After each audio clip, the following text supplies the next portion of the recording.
अकेले चलने का हौसला रखो, भीड़ खुद बन जाएगी। कभी कभी जिंदगी में ऐसे मौके आते हैं जब हमें अकेले चलना पड़ता है। लोग हमारी बातों पर विश्वास नहीं करते, हमारे सपनों को मजाक समझते हैं और हमारा साथ छोड़ देते हैं। लेकिन अगर हमारे अंदर हौसला है तो एक दिन वही लोग हमारे पीछे चलने लगते हैं। ये कहानी एक ऐसे लड़के की है जिसने अकेले अपने सपनों की राह पकड़ी और पूरी दुनिया को दिखा दिया कि हौसला हो तो भीड़ खुद बन जाती है। अरमान एक छोटे से शहर में रहने वाला एक साधारण लड़का था। उसके माता पिता चाहते थे कि वह पढ़ लिख कर एक सरकारी नौकरी करे, क्योंकि यही उनके लिए सुरक्षित भविष्य था। लेकिन अरमान का सपना कुछ और था। वह एक लेखक बनना चाहता था। उसे कहानियां लिखना और अपनी कल्पनाओं को शब्दों में ढालना बहुत पसंद था। जब उसने पहली बार अपने घर वालों को यह बात बताई तो सबने उसका मजाक उड़ाया। पिता ने कहा, लिखकर कोई पेट नहीं भर सकता बेटा, ये सिर्फ टाइम पास है। दोस्त भी उसे समझाते, भाई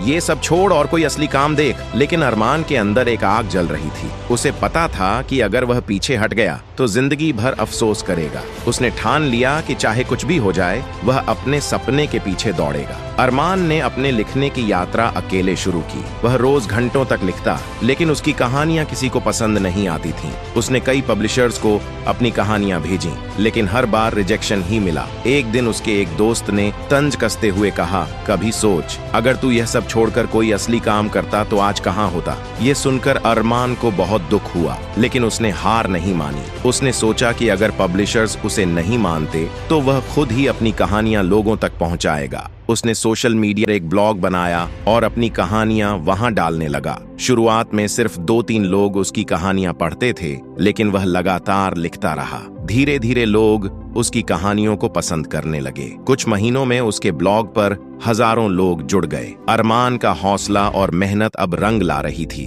उसकी कहानियां सोशल मीडिया पर वायरल होने लगीं। कई बड़े पब्लिशर्स ने उसे नोटिस किया और एक दिन एक मशहूर पब्लिशिंग हाउस ने उसे कॉल किया। हमें आपकी कहानियां पसंद आईं, हम आपकी एक किताब पब्लिश करना चाहते हैं। ये सुनकर अरमान की आंखों में आंसू आ गए। ये वही लोग थे जिन्होंने उसे रिजेक्ट किया था और आज वही उसे मौका देने आए थे। कुछ ही महीनों में उसकी किताब बेस्ट सेलर बन गई। वह एक सफल लेखक बन चुका था। अब वही दोस्त जो कभी उसे ताने मारते थे, उसके साथ सेल्फी लेने की होड़ में लगे थे।